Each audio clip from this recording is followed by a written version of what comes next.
আপনি যদি কোনো বিজনেস স্টার্ট করতে চান বা স্টক মার্কেটে একটা ভ্যালু স্টক পিক আপ করতে চান, তাহলে আপনাকে কিন্তু অনেকগুলো প্যারামিটার নিয়ে অ্যানালিসিস করতে হবে। তার মধ্যে একটা প্যারামিটার যেমন প্রফিটেবিলিটি রেশিও। সো এখানে ওয়ার্লপুল অফ ইন্ডিয়া, নাম তো সবাই শুনেছেন ওয়ার্লপুল অফ ইন্ডিয়া, এই কোম্পানিটা আদৌ কি সঠিক প্রাইসে এখন আছে, বা এই কোম্পানিটার কি এখন এই মুহূর্তে বাইং ডিসিশন কি নেওয়া যেতে পারে? এই কোম্পানিটার যে শেয়ার প্রাইস এই মুহূর্তে 2094 টাকা দেখতে পাচ্ছেন। তো আমি একটা ভিডিও এনেছিলাম যেখানে খুব কম সময়ের মধ্যে মাত্র 2 থেকে 3 মিনিটের মধ্যে একটা কোম্পানিকে চয়েস করতে পারেন। কয়েকটি প্যারামিটার দেখতে হবে, যে প্যারামিটারগুলোর মধ্যে একটা আসে যদি ROC, return on capital employed, এটা অ্যাকচুয়ালি আমি ডিসকাস করব এই আজকের ভিডিওতে। আরওসি আজকের ভিডিওতে সম্ভবত ডিসকাশন হবে কি না সেটা সন্দেহ আছে, কারণ ভিডিওটি অনেক লেন্দি হয়ে যাবে তাহলে। তো দেখা যাক, আমি পরপর ভিডিওগুলোতে আনবো এবং তারপরে আমরা এগুলো ডিসকাস করব। আজকে আমরা ডিসকাস করব প্রফিটেবিলিটি রেশিওর মধ্যে যে কী আসে, return on sell, return on investment, তার মধ্যে কী রেশিওগুলো আছে সেগুলো সব ডিসকাস করবো। তো দেখুন, আমি আপনাকে বলেছিলাম যে আরওসি কোনো কোম্পানির গ্রেটার দেন 30 বা গ্রেটার দেন 25 এর উপরে থাকলে সেই কোম্পানিকে আমরা চুজ করতে পারবো। আর কি করতে হবে, 200 ডে মুভিং এভারেজের নিচে যদি কোম্পানিটা থাকে, এর নিচে যদি কোম্পানিটা থাকে, less than 200 day moving average নিচে থাকে কোম্পানির শেয়ার প্রাইস, তাহলে সেই কোম্পানিটা চুজ করার একটা বাইং ডিসিশান আসে। তাহলে সবার প্রথমে এই দুটো প্যারামিটার নিয়ে আমাদের আগে খেলতে হবে। যদি আমরা এটা দেখি, তারপরে আমরা বাকি প্যারামিটারগুলো অ্যানালিসিস করব। তাহলে আমি ওয়ার্লপুল অফ ইন্ডিয়া এই কোম্পানিটা আজকে আনলাম কেন আপনাদের সামনে, কারণ দেখুন এই কোম্পানির শেয়ার প্রাইস এখন 2094 টাকা। আরওসি দেখুন 28.6%, যেটা একটা হেলদি আরওসি। এবং আরও একটা জিনিস দেখতে হবে বলেছিলাম, সেটা হচ্ছে ডেপ্ট, জিরো ডেপ্ট, মানে কোম্পানি নিজের পয়সায় নিজে বিজনেস করে, কোনো রকম কোনো ঋণ কোনো কোথা থেকে কোনো ব্যাংক থেকে নেওয়া হয়নি, এবং কোনো প্লেস পার্সেন্টেজ নেই। এত সুন্দর একটা প্রোমোটার হোল্ডিং, 75% প্রোমোটার হোল্ডিং আছে। তো এই কোম্পানিটা আমি এই মুহূর্তে কি বাইং ডিসিশানে আসতে পারি? এখানে আমাকে 200 ডে মুভিং এভারেজের নিচে কোম্পানিটা দেখতে হবে। তাহলে এই মুহূর্তে দেখুন এই চার্টের মধ্যে 50 day moving average, 200 day moving average সবই আছে। তাহলে এখানে দেখুন 200 ডে, এই ব্ল্যাক কালারের যে আপনি লাইনটা দেখতে পাচ্ছেন, এটা 200 day moving average, yellow colour হচ্ছে 50 ডে মুভিং এভারেজ, আর কারেন্ট প্রাইস এটা হচ্ছে এখানে দেখতে পাচ্ছেন, যেটা আপনার একটা ব্লু কালার আপনি একটা দেখতে পাচ্ছেন, বা ভায়োলেট কালার যেটা অ্যাকচুয়ালি। তাহলে দেখুন 200 ডে মুভিং এভারেজ হচ্ছে 2235 টাকা, 50 ডে মুভিং এভারেজ হচ্ছে 2230 টাকা, আর কোম্পানি এখন ট্রেড করছে 2093 টাকা।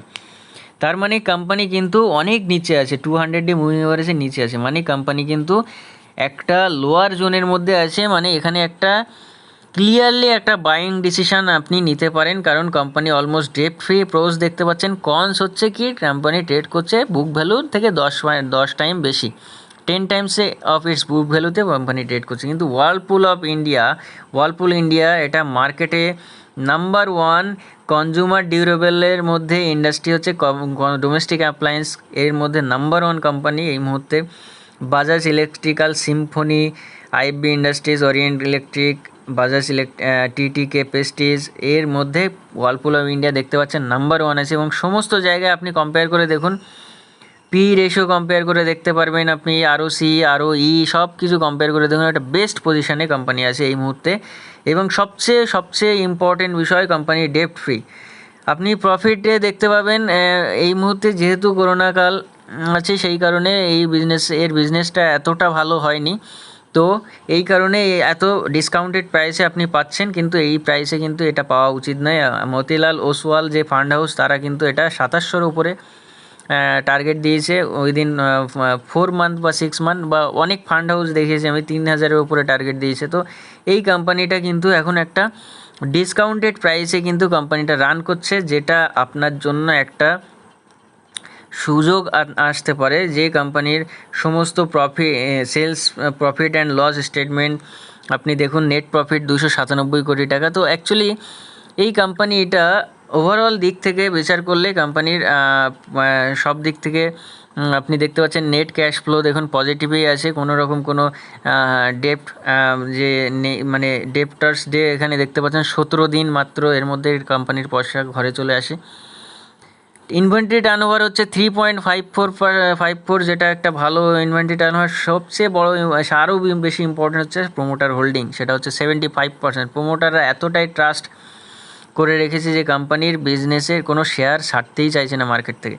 কোম্পানির বিজনেসটা আপনি দেখুন, এখানে ওয়েবসাইট থেকে এখানে বিজনেস দেখা যায়, আপনি জানেন তো। ওয়েবসাইট থেকে এখানে বিজনেসের মধ্যে আমি যখন ঢুকলাম, তাহলে প্রোডাক্টগুলো দেখলেই আপনি বুঝতে পারবেন যে এই কোম্পানির প্রোডাক্টগুলো আপনি কিন্তু কোনো দরদাম না করেই যে গিয়ে আমি তো আমার যে ওয়ার্লপুলের যে রেফ্রিজারেটর কিনেছিলাম সেটা এইভাবেই কিনেছিলাম, কোনো রকম কোনো চিন্তাভাবনা না করেই আমি কিনে নিয়েছি। জাস্ট আমার রিকোয়ারমেন্ট যেটা ফুলফিল হয়ে যাচ্ছে, অ্যাকচুয়ালি কোনো চিন্তাভাবনা করার দরকার হয় না, কারণ কোম্পানি এত ভালো সার্ভিস এবং সব দিক থেকে মার্কেটে এই কোম্পানির এত সুনাম। তো সেইখানে দেখুন মিনি রেফ্রিজারেটর, এই রেফ্রিজারেটর সেকশন তো সবাই জানেন, এখানে সবাই জানেন রেফ্রিজারেটর সেকশন আছে।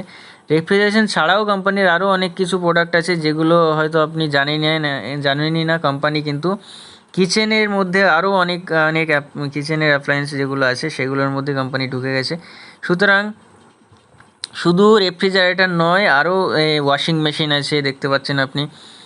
এখানে আরও অনেক সেগমেন্ট আছে। এখানে প্রোডাক্টে যদি আমি যাই, তাহলে এখানে প্রোডাক্ট থেকে আমি কিন্তু অপশান থেকে আমি কিন্তু সার্চ করে আমি এখানেই দেখা যাচ্ছে washing machine, refrigerator, air conditioner আছে, মাইক্রো ওভেন আছে, এয়ার পিউরিফায়ার আছে,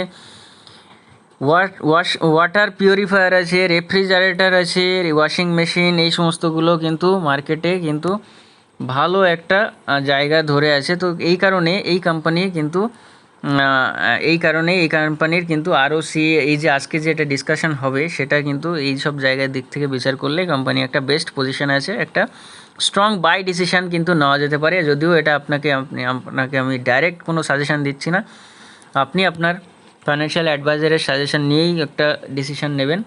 কোনো রকম বাই বা সেল আমি কোনো রকম রেকমেন্ডেশন করছি না। চলুন শুরু করা যাক আজকের যে ডিসকাশন, সেটা হচ্ছে প্রফিটেবিলিটি রেশিও।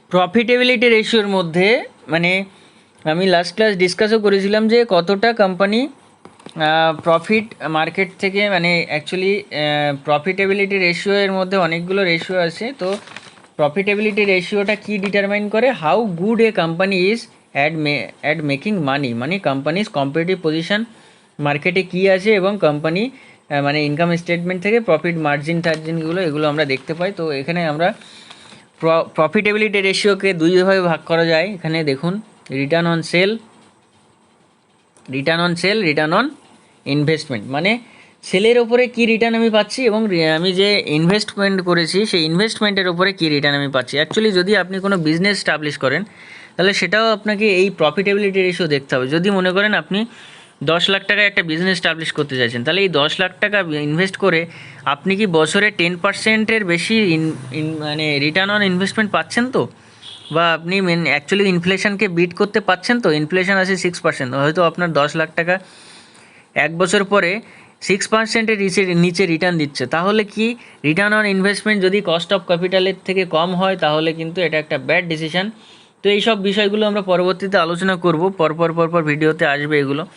তো চলুন এখানে কি বলছে রিটার্ন অন সেল, কি বলছে রিটার্ন অন সেলের মধ্যে 4টে মেন রিটার্ন আসে। সেটা হচ্ছে মানে actually gross profit margin, operating profit margin, pre tax margin, net profit margin.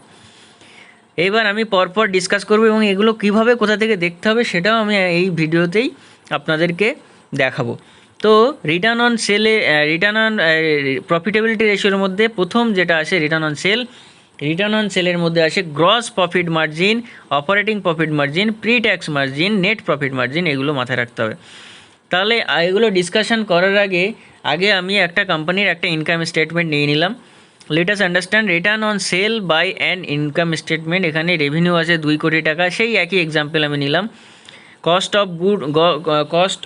On good sold হচ্ছে 80 লাখ টাকা, গ্রস প্রফিট হচ্ছে 1,20 লাখ টাকা, মার্কেটিং অ্যান্ড সেল হচ্ছে 20 লাখ টাকা, অফিস অ্যান্ড অ্যাডমিনে খরচ হচ্ছে 10 লাখ টাকা, এবিডা হচ্ছে 90 লাখ, ডেপ্রিসিয়েশন আছে 10 লাখ, অ্যামোর্টাইজেশন হয়ে গেল 0, এখানে এবিট হয়ে গেল, অপারেটিং প্রফিট হয়ে গেল 80 লাখ, ইন্টারেস্ট দিলাম 20 লাখ টাকা, ট্যাক্স দিলাম 30% মানে 18 লাখ টাকা, এবং নেট প্রফিট হয়ে গেল এখান থেকে 42 লাখ টাকা। তাহলে এই 42 লাখ যেটা আমি পেলাম, এইখানে এর রেসপেক্টে আমি ক্যালকুলেশানগুলো করব। তাহলে কি আছে এখানে ক্যালকুলেশানগুলো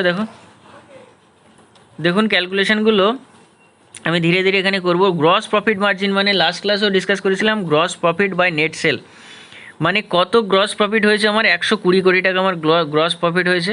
এখানে আপনি দেখতে পাচ্ছেন ইনকাম স্টেটমেন্ট থেকে 120 কোটি টাকা গ্রস সেল, 120 কোটি টাকা গ্রস সেল এখানে আপনি দেখতে পাচ্ছেন। যেখানে মানে এখানে তো এখানে দেখুন এখানে কি হচ্ছে, গ্রস প্রফিট হচ্ছে 120 লাখ এবং 200 লাখ হচ্ছে আপনার নেট সেল, তার মানে 60% হচ্ছে গ্রস প্রফিট মার্জিন। তাহলে এটা আমি ক্যালকুলেট করলাম কোথা থেকে, এখান থেকে গ্রস প্রফিট আর নেট সেল মানে রেভিনিউটাই সেল, ঠিক আছে। তো এরপরে আসছে কি অপারেটিং প্রফিট মার্জিন, অপারেশন থেকে কি প্রফিট পাচ্ছি, তাহলে operating profit by net sale. তাহলে 80 লাখ টাকা আমার অপারেটিং প্রফিট বাই 200 লাখ হচ্ছে আমার নেট সেল, তার মানে 40% পাচ্ছি আমি অপারেটিং প্রফিট মার্জিন। তারপরে আমি দেখুন এখানে কি পাচ্ছি, প্রি ট্যাক্স মার্জিন মানে ট্যাক্স দেওয়ার আগে, প্রফিট বিফোর ট্যাক্স আমার মার্জিনটা কি থাকছে। তার মানে এখানে দেখুন 60 লাখ আমি এখানে দেখতে পাচ্ছেন, 60 লাখ এখানে কোথায় আছে 60 লাখ, হ্যাঁ এখানে হচ্ছে -20 করার পরে এটা পিবিটি হবে 60 লাখ অ্যাকচুয়ালি, এখানে এই জায়গাটা হবে পিবিটি, তো এখানে লেখা নেই, যাই হোক এখানে লিখে নেবেন। তো 60 লাখ এখানে, তার মানে 60/200 করলে এটা হচ্ছে 30% আমার কি পাচ্ছে আমি pre tax margin. Net profit margin, net profit মানে নেট প্রফিট কত আমার 42 লাখ, আর 200 লাখ হচ্ছে আমার sales, net profit by net sale করলে আমি 21%, এটা আমি পাচ্ছি 21% আমি নেট প্রফিট মার্জিন। তাহলে এটা কিন্তু আমি পেয়ে গেলাম আমার রিটার্ন অন এখানে gross profit margin, operating profit margin সব কিছু আমরা এখানে পেয়ে গেলাম। এইবার কোশ্চেন আসছে যে sir what is the meaning of this gross profit margin, gross profit, net profit, operating profit margin, এটার মানেটা কি অ্যাকচুয়ালি, এর অ্যাপ্লিকেশনটা কোথায় আমরা করব, কি এখান থেকে কি বুঝলাম অ্যাকচুয়ালি। তো চলুন বুঝে নেই কি অ্যাকচুয়ালি বুঝলাম এখান থেকে। গ্রস প্রফিট মার্জিন হচ্ছে এখানে একটা কোম্পানির কত প্রফিট সে আর্ন করছে, কিভাবে আর্ন করছে, যে মার্কেটিং, সেল, এভরিথিং সব বাদ দিয়ে শুধুমাত্র কস্ট অফ গুডস সোল্ডটাকে মাইনাস করার পরে যেটা পাবো সেটা হচ্ছে গ্রস প্রফিট, সেটা ইনকাম স্টেটমেন্ট থেকে পাচ্ছি আমি। হাই মার্জিনের গ্রস প্রফিট যে কোম্পানি থাকবে সেই কোম্পানি তত বেশি প্রফিটেবল আমরা বলতে পারি। It could be achieved by higher pricing. এবার কীভাবে আমরা ইনক্রিজ করতে পারি, how I can increase the gross profit margin, আমরা ইনক্রিজ করতে পারি কী করে। তাহলে দেখুন আমার মেন উদ্দেশ্য হবে gross profit margin, operating profit margin এগুলো ইনক্রিজ করা। তাহলে কীভাবে আমি ইনক্রিজ করতে পারি, তাহলে কোনো কোম্পানি যদি তার gross profit margin, operating profit margin, net profit margin increase করতে চায়, তাহলে কোম্পানিতে কিছু রিফরমেশন করতে হবে, কিছু ম্যানেজমেন্টের থেকে ডিসিশন নিতে হবে, যেটা এখানে লেখা আছে দেখুন, কম্পিটিটিভ অ্যাডভান্সমেন্ট মানে যদি মার্কেটে কোনো কম্পিটিটর না থাকে, ধরে নেওয়া যাক মার্কেটে একটা কোম্পানি নেসলে, সে মনে করেন মার্কেটে এই হচ্ছে কফি বিক্রেতা, তাহলে কফির আর কোনো অল্টারনেটিভ অপশান নেই, তাহলে মার্কেটে কিন্তু এ চাইলে কম্পিটিটিভ অ্যাডভান্টেজ যেটা পেয়ে যাবে, কারণ এ যদি প্রাইস বাড়ায় মার্কেটের কারো রিটেলারদের কিছু করার নেই, কারণ আর কোনো অল্টারনেটিভ অপশান আমার কাছে নেই। তো এরকম একটা ব্যাপার থাকবে। তারপরে কি বলছে, সুপিরিয়ার প্রোডাক্ট মানে এই প্রোডাক্টটা এতটাই ভালো কোয়ালিটির, যে এই প্রোডাক্টের আমি কিছু অল্টারনেটিভ পাচ্ছি না, তার মানে এই প্রোডাক্টটা আমি কিন্তু যতই দাম বাড়ুক আমি কিন্তু এই প্রোডাক্টটা নেবই নেব।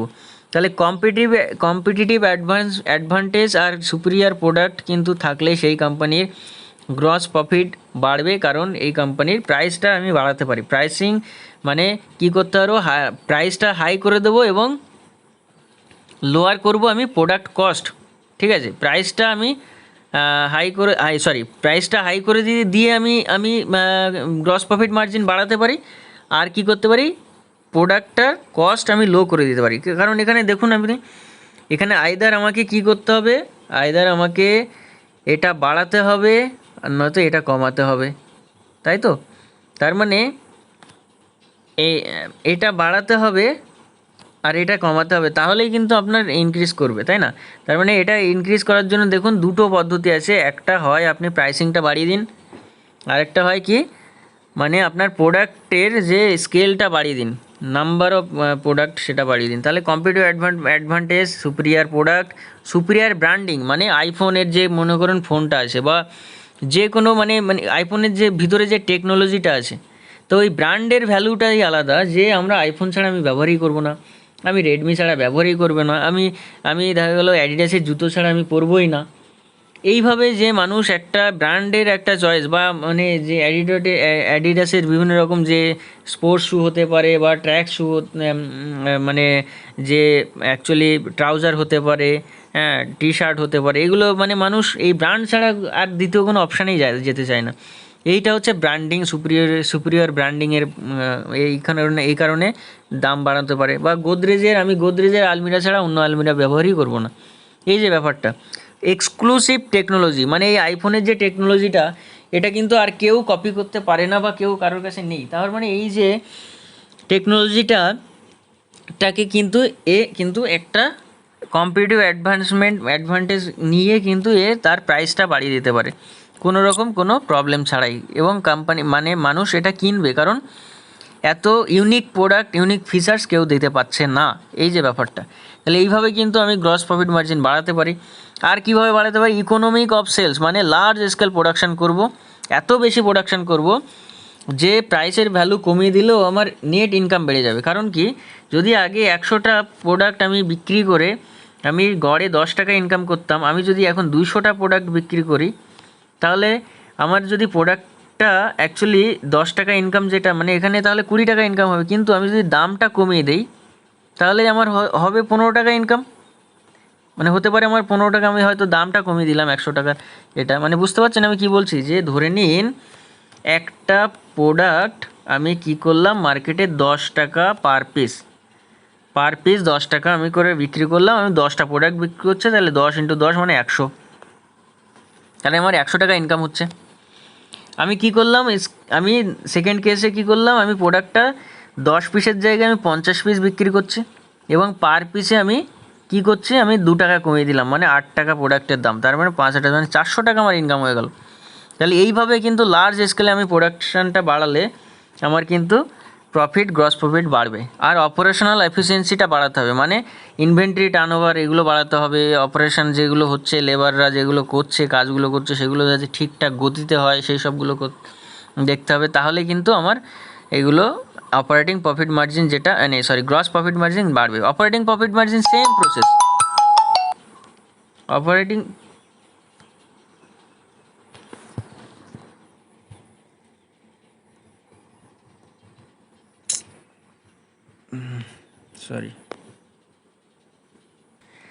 সো এখানে অপারেটিং প্রফিট মার্জিন মানে কি, অপারেটিং প্রফিট মার্জিন অপারেশন থেকে আমি কী প্রফিট পাচ্ছি। অ্যাকচুয়ালি এগুলো সব একই জিনিস, কম বেশি মানে এগুলো সেম প্রসেসের কাজগুলো করলেই এগুলো বাড়বে, অ্যাকচুয়ালি একটার সঙ্গে একটা ইন্টার রিলেটেড। যদি অপারেশনাল প্রফিট মার্জিন গ্রোথ যেটা গ্রেটার দেন যদি গ্রস প্রফিট মার্জিন গ্রোথ হয়, তাহলে বলবো যে greater control over operating cost, মানে অ্যাডমিন কস্ট এগুলো সব কম হয়ে গেছে। মানে কোম্পানি হতে পারে কোনো কর্মীকে ছাঁটাই করেছে, তাহলে অপারেটিং কর্মী বা কম কর্মী দিয়ে বেশি কাজ করছে, এই সমস্ত যদি হয় তাহলে বলবো যে অপারেটিং প্রফিট মার্জিন অনেক বেশি। তাহলে এই সব বিষয়গুলো অপারেটিং প্রফিট মার্জিন গ্রোথটাও বেশি হতে হবে, কিন্তু এটা গ্রেটার দেন যদি গ্রস প্রফিট মার্জিন গ্রোথ হয়, তাহলে কিন্তু আমরা এটা বলতে পারি যে ভালো কন্ট্রোল আছে অপারেটিং কস্টের উপরে, বেশি অপারেটিং কস্ট পড়ছে না কোম্পানির আর কি, মানে অ্যাকচুয়ালি লাভটা বেশি হচ্ছে। If gross profit margin less than gross profit margin growth, then আমি বলতে পারি deteriorating control over operating cost, মানে ঠিকঠাক কর্মীরা ঠিকঠাক কাজ করে প্রফিটটাকে ইনক্রিজ করাতে পারছে না, এরকম একটা কন্ডিশন আমরা বলতে পারি। প্রি ট্যাক্স মার্জিন, এটা তো কিছুই করার নেই, অ্যাকচুয়ালি ট্যাক্সের ব্যাপার, তো এটা গভর্নমেন্টের পলিসির উপরে ডিপেন্ড করে। তো পিবিটি হচ্ছে প্রফিট বিফোর ট্যাক্স ইজ, এটা হচ্ছিল অপারেটিং প্রফিট মাইনাস ইন্টারেস্ট। তারপরে pre tax margin reflects effect of ডেপ্ট, মানে ইন্টারেস্ট অন মার্জিন, মানে যে ডেপ্টটা আছে তার উপরে একটা এফেক্ট পড়ে এবং তার উপরে কী মার্জিনটা আমি পাচ্ছি। তার প্রি ট্যাক্স মার্জিন যেটা, সেটা আমরা ক্যালকুলেট করেছিলাম যে প্রফিট বিফোর ট্যাক্সের ট্যাক্সকে যদি আমি নেট সেল দিয়ে আমি ডিভাইড করি তাহলে 30%। তাহলে এখানে এই মার্জিনটা মানে এখান থেকে আমরা ক্যালকুলেট করতে পারি প্রফিট বিফোর ট্যাক্স মানে কি, মানে এটা হচ্ছে অপারেটিং প্রফিট মাইনাস ইন্টারেস্ট, সেটা আমরা বলতে পারি। ওকে, সো এটা ডেপ্টের ওপরে একটা এফেক্ট ফেলে, মানে ইন্টারেস্টের ওপরে, এটা কতটা প্রি ট্যাক্স মার্জিন আমি মানে পাচ্ছি আমি সেটার উপরে, মানে ওই মার্জিনের উপরে আমার ইম্প্যাক্টটা পড়ে অ্যাকচুয়ালি। নেক্সট আছে নেট প্রফিট মার্জিন। অ্যাকচুয়ালি এখানে নেট প্রফিট মার্জিনই বেশি ইম্পর্টেন্ট, নেট প্রফিট মার্জিন, আর এটা হচ্ছে আপনার অপারেটিং প্রফিট মার্জিন, এই দুটো জিনিস খুব ইম্পর্টেন্ট যেটা আপনাকে দেখতে হয় সবসময়।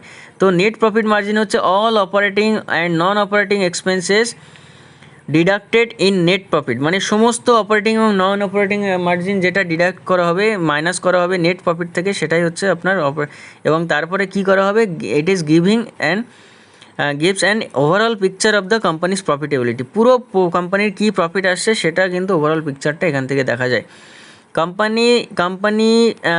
কম্পেয়ারিং কোম্পানিজ অন প্রফিটেবিলিটি যদি করতে হয়, প্রফিটেবিলিটি আপনি যদি কম্পেয়ার করতে হয়, তাহলে আপনাকে টিসিএসের সঙ্গে ইনফোসিস, আপনাকে এশিয়ান পেইন্টসের সঙ্গে নেরোলাক বা বার্জার পেইন্ট, আপনাকে টাটা মোটরসের সঙ্গে আপনাকে আইসার মোটর বা অন্যান্য যে কোম্পানি যেমন মাহিন্দ্রা অ্যান্ড মাহিন্দ্রা, এই সমস্ত কোম্পানিগুলোকে, অশোক লেল্যান্ড, এইসব কোম্পানির সঙ্গে কম্পেয়ার করতে হবে। তো সেম পিআর কোম্পানির সঙ্গে কম্পেয়ার করলে আমরা কিন্তু প্রফিটেবিলিটিটা আমরা দেখতে পাই যে অ্যাকচুয়ালি ঠিক আছে কি ভুল আছে। তো এইভাবে কিন্তু আপনি কিন্তু টিসিএসের সঙ্গে টাটা মোটরসের কম্পেয়ার করতে পারবেন না। তো এই ব্যাপারগুলো, এটা হচ্ছে নেট প্রফিট মার্জিন। তাহলে আশা করি এটা ক্লিয়ার হয়েছে, what do mean by net profit margin. Net প্রফিটকে ডিভাইড করলাম নেট সেল দিয়ে, তাহলে নেট প্রফিট মার্জিন পেয়ে যাবো। এবার আমরা দেখে নেব একবার ওয়েবসাইট থেকে কিভাবে এগুলো একবারে আমি এক ঝলকে এক ক্লিকেই আমি দেখতে পাই। চলুন দেখে নেই আমরা কীভাবে এটা দেখতে পাই।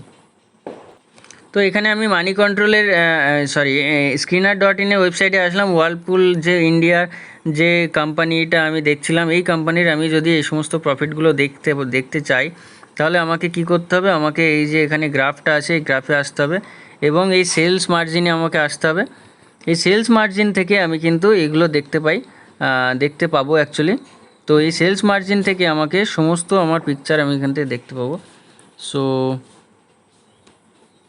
সো এখানে দেখুন আপনারা, এখানে আমি screener.in সেলস অ্যান্ড মার্জিনে চলে এলাম।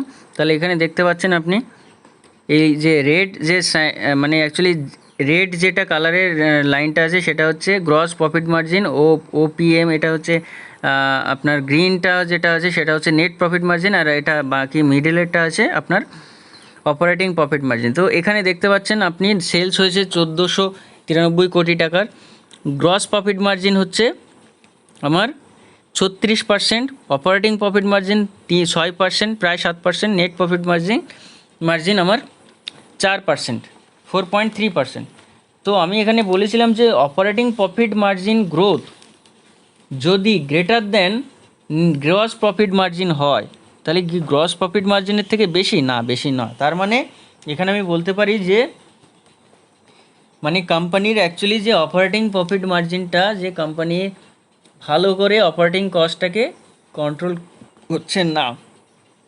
তো এখানে একটা ঠিকঠাক একটা হেলদি গ্রস প্রফিট মার্জিন আমরা দেখতে পাচ্ছি, কিন্তু অপারেটিং এবং নেট প্রফিট মার্জিন অতটা হেলদি এখানে আমরা দেখতে পাচ্ছি না। এখানে আমার কোয়ার্টার সেলস আমি এখানে দেখছি যে সেল বা লাস্ট কোয়ার্টারে কি হয়েছে সেই সমস্তগুলো এখানে দেখাচ্ছে।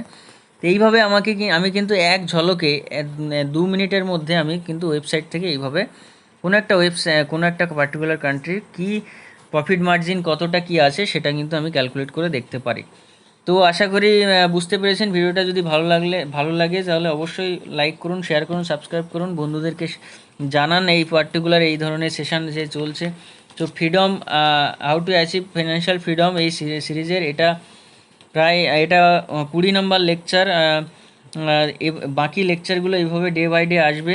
তো আপনারা পরপর লেকচারগুলো সিরিজে দেখতে থাকুন। যদি আপনি কোনো বিজনেস স্টার্ট করতে চাইছেন তাহলেও আপনার জন্য এটা খুবই গুরুত্বপূর্ণ। যদি কোনো স্টক মার্কেটে যদি আপনি একটা প্রফেশনাল স্টক মার্কেটে ইনভেস্টার হতে চান তাহলেও আপনার জন্য খুবই ইম্পর্টেন্ট।